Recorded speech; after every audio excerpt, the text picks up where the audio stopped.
नमस्कार दोस्तों, स्वागत है आपका आपके अपने YouTube चैनल असियाग स्टडी पर। आज के इस वीडियो में हम बीएससी पार्ट सेकंड भौतिक रसायन यानी फिजिकल केमिस्ट्री की बुक है। इस पुस्तक के जो लेखक हैं वो हैं डॉक्टर आर के गैवा, RBD publishing house, unit of Ramesh book depot, Jaipur, नई दिल्ली। तो आज की इस वीडियो में हम शुरू कर रहे हैं भौतिक रसायन physical chemistry BSc part second.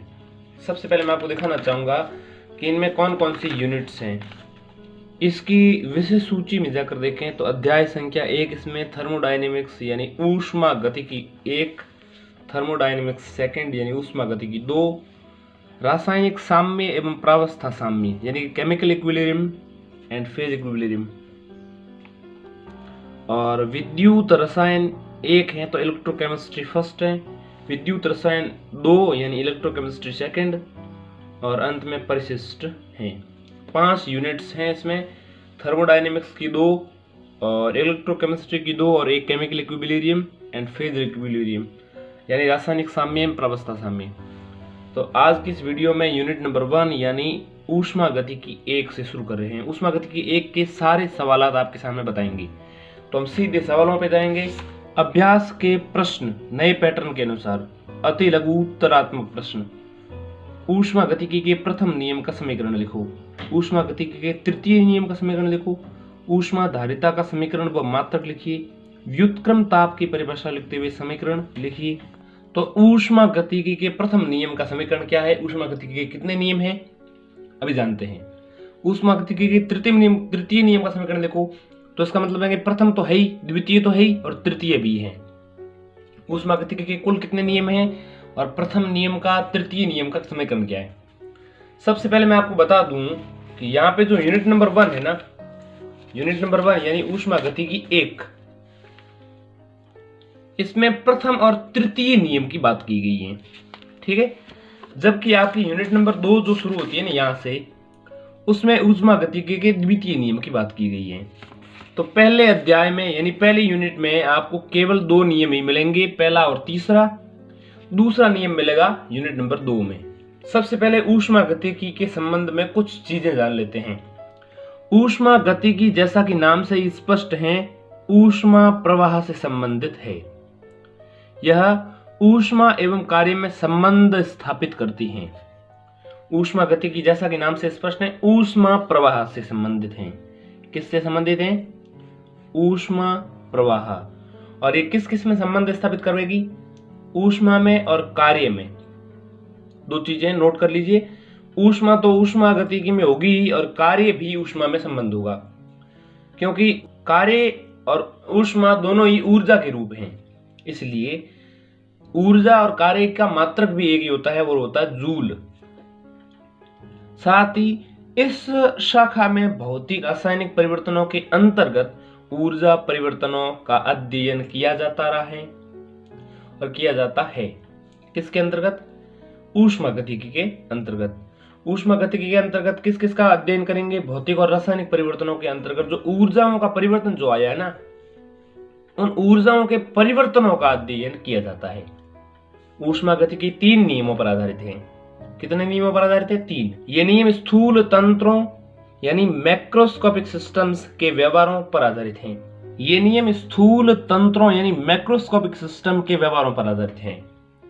यानी इस सिस्टम में हम सूक्ष्मता की बारीकी की बात नहीं करेंगे। स्थूल का मतलब होता है मोटा, ठीक है। तो मोटे रूप पर ही देखेंगे हम। इसमें कणों के अंदर ठेठ गहराई में जाके परमाणुओं में, अणुओं में, इलेक्ट्रॉन, प्रोटॉन, न्यूट्रॉन्स में किस तरह का परिवर्तन हो रहा है हमें उससे कोई मतलब नहीं है। तो मैक्रो का मतलब होता है मोटे तौर पर और माइक्रो का मतलब होता है छोटे तौर पर। तो मैक्रोस्कोपिक सिस्टम का मतलब है मोटे तौर पर ही हम देखेंगे, ठीक है। ऊर्जाओं का परिवर्तन किससे किस में हो रहा है, कैसे हो रहा है, बस वही तो जानना है केवल। ऊष्मा गतिक परिवर्तनों में परिवर्तन की गति का, समय का और द्रव्यमान इत्यादि का कोई महत्व नहीं है। हमें मतलब नहीं है कि ऊष्मा गतिक परिवर्तन जो हो रहे हैं, ऊष्माओं का जो परिवर्तन हो रहा है, एक चीज से दूसरी चीज में हीट ट्रांसफर हो रही है, ऊष्मा जा रही है, स्थानांतरित हो रही है, तो उसकी गति क्या है, किस स्पीड से जा रही है ऊष्मा, कितना टाइम लगा, ठीक है। और उस पदार्थ का जिससे ऊष्मा आ रही है उसका कितना द्रव्यमान था। ऊष्मागतिक परिवर्तनों में परिवर्तनों की गति, समय और द्रव्यमान इत्यादि का कोई महत्व नहीं होता है। अतः रसायन शास्त्र के संदर्भ में ऊष्मागतिकी को इस प्रकार परिभाषित किया जा सकता है। अब आपको ऊष्मागतिकी की परिभाषा पूछे तो आपको इस प्रकार से लिखनी है, वह शाखा जिसमें विभिन्न रासायनिक प्रक्रमों या क्रियाओं के अंतर्गत ऊर्जा परिवर्तनों का अध्ययन किया जाता है। बस एक चीज याद रखिए, ऊर्जा परिवर्तन मतलब ऊष्मागतिकी, यानी वह शाखा जिसमें ऊर्जा परिवर्तनों का अध्ययन करेंगे वह ऊष्मागतिकी होगी। आप कक्षा 7 में, कक्षा 8 में, आपने छोटी कक्षा में आप जरूर पढ़ा होगा कि परिवर्तन दो प्रकार के होते हैं, एक तो होता है भौतिक परिवर्तन और एक होता है रासायनिक परिवर्तन। भौतिक और रासायनिक दो प्रकार के होते हैं। भौतिक परिवर्तन का मतलब है जिसकी भौतिक अवस्था बदली हो केवल, जैसे आपने पानी को गर्म किया तो पानी से पहले लिक्विड यानी द्रव अवस्था में था, लिक्विड स्टेट में था, इसको आपने गर्म किया, हीट ऐड करी, तो हीट ऐड करने की वजह से कणों की जो अवस्था है वो बदल गई है, उसकी स्टेट है अब स्टेट बदल जाती है और वो हो जाती है गैसीय अवस्था। लेकिन गैस में भी और लिक्विड में भी इनके मॉलिक्यूलर फॉर्मूले में यानी कि उसके अणु सूत्र में कोई परिवर्तन नहीं आया है। दोनों ही स्थिति में अब भी इसका सूत्र H2O है, यानी रासायनिक तौर पर कोई परिवर्तन नहीं आया है, केवल भौतिक अवस्था बदली है। ठीक है, फिजिकल स्टेट बदली है उसकी केवल। तो फिजिकल स्टेट यानी भौतिक परिवर्तन होता है, उसमें केवल भौतिक चीज ही बदलती है। अवस्था परिवर्तन हुआ है, इस परिवर्तन को तो वापस ठीक भी कर सकते हैं। जैसे हमने जल को भाप बनाया तो भाप से वापस जल भी तो बनाया जा सकता है। ये परिवर्तन तो रिवर्साइबल है, यानी उत्क्रमणीय है। उत्क्रम का मतलब होता है उल्टी दिशा, उल्टे क्रम में, यानी उत्क्रम।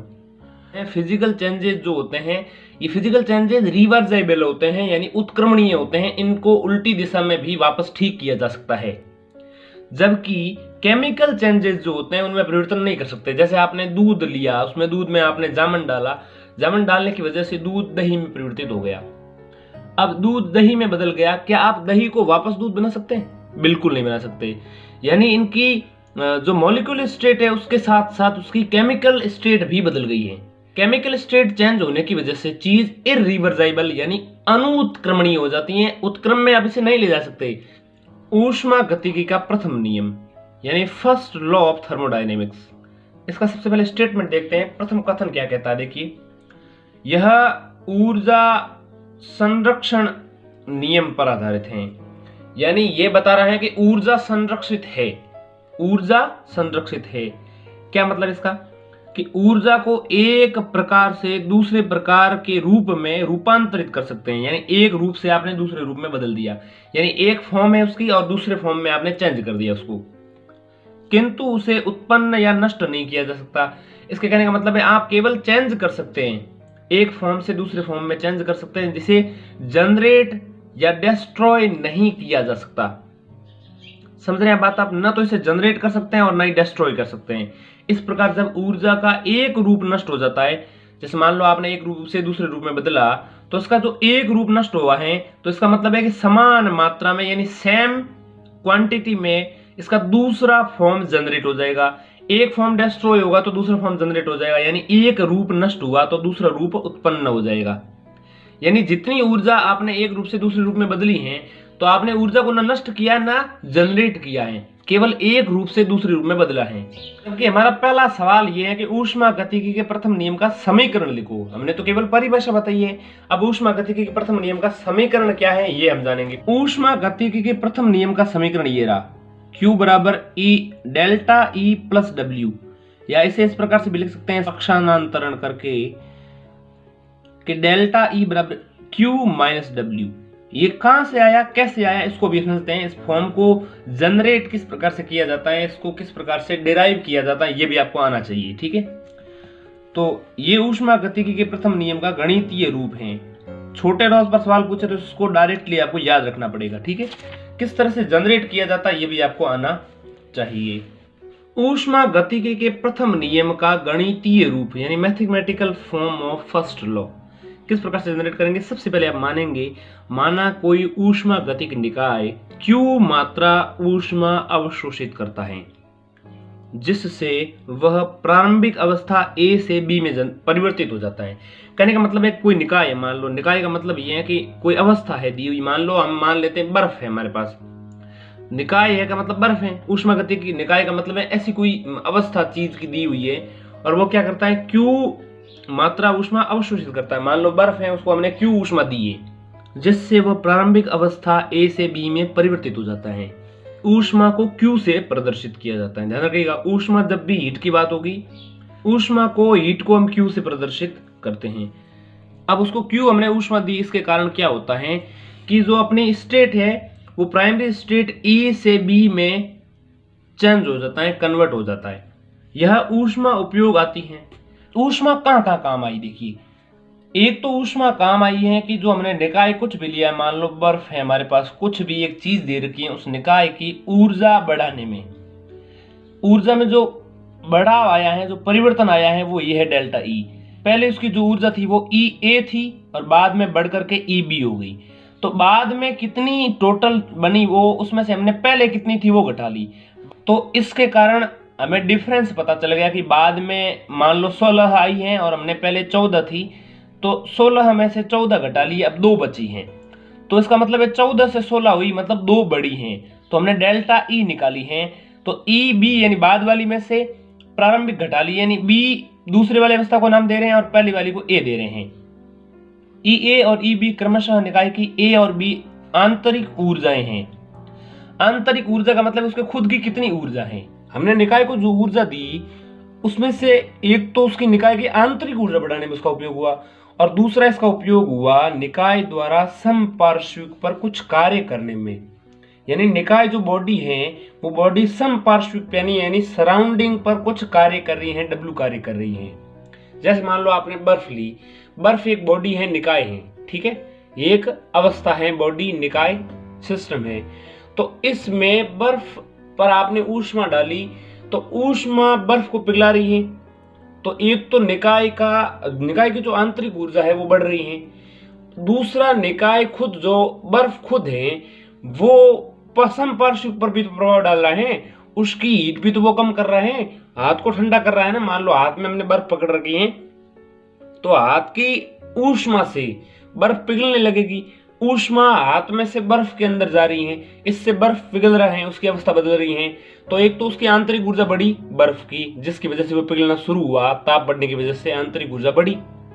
दूसरा ये जो निकाय है ना, जो बर्फ है ना, जो बॉडी है ना, सिस्टम जो निकाय हमने लिया है, उस निकाय के द्वारा, उस बॉडी के द्वारा हाथ पर भी काम होगा। काम ये होगा कि उसने एनर्जी को सोखा है, उसने एनर्जी हाथ से ले ली, तो हाथ में एनर्जी की कमी आई है, इसलिए हाथ ठंडा होगा। तो निकाय के द्वारा भी समपार्श्विक पर यानी सराउंडिंग पर, जिस पर वो टच में है, जिसके वो टच में है फिजिकल रूप में, किसी भी रूप में हो सकता है, जिसके टच में वो रहेगा उस पर भी वो कार्य करेगा। बर्फ को पानी बना सकते हैं, पानी को वापस बर्फ बना सकते हैं। इसका मतलब ये जो परिवर्तन हो रहा है ना, ये है फिजिकल चेंज। समझ रहे हैं आप, भौतिक परिवर्तन। फिजिकल चेंज जो है उत्क्रमणीय होते हैं, यानी कि रिवर्साइबल होते हैं। तो इस प्रथम नियम में हम क्या देख रहे हैं, प्रथम नियम की परिभाषा क्या कहती है कि प्रथम नियम में जो आपने किसी भी निकाय को जो ऊष्मा आपने दी है वो 2 रूप से काम आई है। एक तो उस निकाय की आंतरिक ऊर्जा बढ़ाने में और दूसरा उस निकाय के द्वारा समपार्श्विक पर कुछ कार्य करने में। तो इस प्रकार प्रथम नियम से हम क्या जानते हैं कि निकाय द्वारा अवशोषित ऊष्मा जो होगी वो आंतरिक ऊर्जा में वृद्धि हुई और निकाय द्वारा किया गया काम। तो इस प्रकार निकाय द्वारा अवशोषित ऊष्मा तो Q है, आंतरिक ऊर्जा में वृद्धि डेल्टा ई है और निकाय द्वारा किया गया कार्य को हम W से प्रदर्शित कर लेंगे। इस प्रकार निकाय द्वारा अवशोषित कुल ऊष्मा जो है, निकाय ने कुल ऊष्मा जो ली है वो ऊष्मा 2 काम में आई है। ऊष्मा आप समझ भी सकते हैं कि जो आप निकाय ने ऊष्मा काम अवशोषित करी है उससे 2 काम हुए हैं कि एक तो निकाय की आंतरिक ऊर्जा भी बढ़ी है और उसी ऊष्मा के कारण ही निकाय ने कुछ काम भी करा दूसरे पर। ठीक है, तो Q बराबर डेल्टा ई प्लस W। इस प्रकार से इस पहले समीकरण को हम लिख सकते हैं, समीकरण संख्या 1। ठीक, इसी को देखो, डेल्टा ई को इस तरफ रहने दो और जो W है उसको इस तरफ लिया, ये Q में से घट जाएगा। या इसे इस रूप में समझे नीचे वाले को तो ये ज्यादा आसान होगा। कैसे, देखिए कि डेल्टा ई मतलब ऊर्जा बढ़ी, उसकी आंतरिक ऊर्जा। तो आंतरिक ऊर्जा तो केवल उतनी ही बढ़ी जो काम करने में खर्च हो गई, वो उस ऊर्जा को घटा लेंगे हम। मतलब ये है कोई चीज है उसको हमने ऊष्मा दी, वो सारी की सारी ऊष्मा उसकी आंतरिक ऊर्जा बढ़ने में काम तो आई नहीं, क्योंकि उसने जो काम किया उसमें जो ऊर्जा खर्च हुई है उसको निकाल लें तो शेष जो बची है ना उससे ऊर्जा बढ़ी, आंतरिक ऊर्जा। केवल काम करने की वजह से जो ऊर्जा खर्च होगी ना उसको घटा लेंगे तो जो बची ना शेष काम करने के अलावा वो ही केवल आंतरिक ऊर्जा बढ़ाएगी। यानी टोटल ऊर्जा हमने जो उसको ऊष्मा के रूप में Q दी है उस Q में से काम वाली घटा लें, काम करने में कुछ खर्च होगी मान लो, शेष जो बची उससे बढ़ जाएगी। तो Q में से W घटा लेंगे तो पीछे जो बचेगी ना वही तो है आपकी आंतरिक ऊर्जा बढ़ाने में काम आने वाली ऊर्जा। और ये ऊष्मागतिकी के प्रथम नियम का गणितीय रूप है।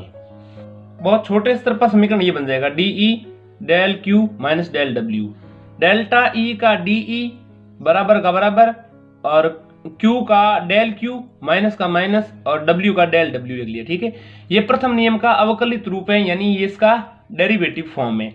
चूंकि आंतरिक ऊर्जा यानी इंटरनल एनर्जी जो है अवस्था फलन है यानी स्टेट फंक्शन है, यह केवल निकाय की प्रारंभिक और अंतिम अवस्थाओं पर निर्भर करता है, न कि परिवर्तन के पथ पर। यानी ये इसकी प्रारंभिक अवस्था क्या है और अंतिम अवस्था क्या है केवल उस पर ही निर्भर करता है।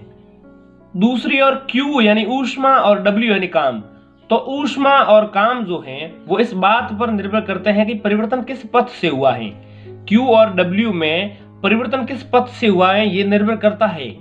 अतः ये अवस्था फलन नहीं होते हैं। अवस्था फलन तो वो होते हैं जिसमें केवल अवस्था निर्भर करती है। ठीक है, इसलिए E के अवकलज को D से यानी DE, E के अवकलज को तो DE से, जबकि W और Q के अवकलज को डेल्टा यानी डेल्टा Q और डेल्टा W से प्रदर्शित किया गया है, क्योंकि ये यथार्थ अवकलज यानी ये एग्जैक्ट डिफरेंशियल नहीं होते। अर्थात E यथार्थ अवकलज यानी एग्जैक्ट डिफरेंशियल है। कोई निकाय प्रारंभिक अवस्था A से अंतिम अवस्था B में अलग अलग मार्गों, चित्र 1 और 2 मैं आपको ऊपर दिखा चुका हूं, एक बार साइड स्क्रीन में देख लीजिए, चित्र आपको दिखाई दे रहा होगा। तो ये कोई भी निकाय जो प्रारंभिक अवस्था A से B में बदल रहा है अलग अलग मार्गों से परिवर्तित होता है। तो आंतरिक ऊर्जा परिवर्तन एक जैसा ही होगा, परिवर्तन चाहे किस मार्ग से हो रहा है इसका तो कोई मतलब ही नहीं है। आंतरिक ऊर्जा E में परिवर्तन किस मार्ग से हो रहा है कोई मतलब नहीं है, समझ रहे हैं आप।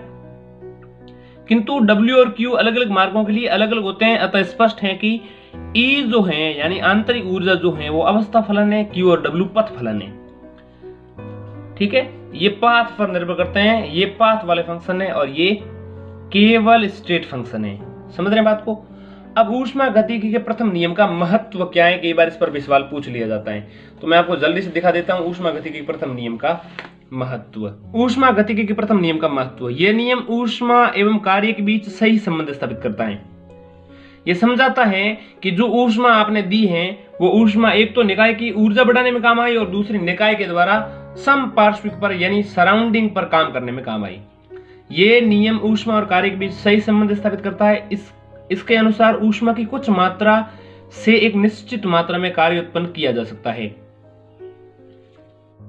Subscribe now and press the bell icon. Never miss an update.